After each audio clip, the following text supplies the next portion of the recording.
This is the summary created from the video. Lecture 20 Interface I.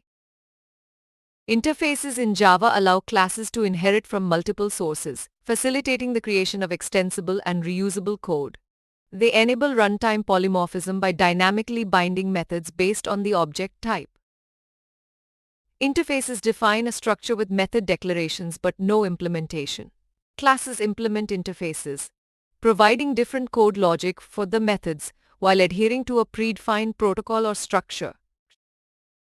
An interface called geoanalyzer defines methods for calculating area and perimeter, which are implemented by classes like circle, ellipse, and rectangle. Objects of any class implementing geoanalyzer can invoke these common methods, demonstrating dynamic binding and polymorphism.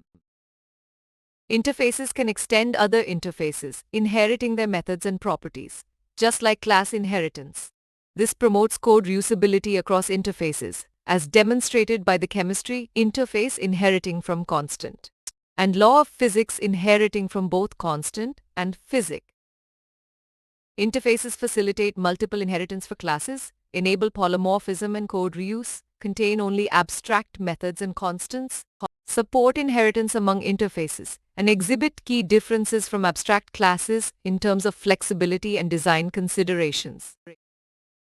Please stay tuned for more summary videos.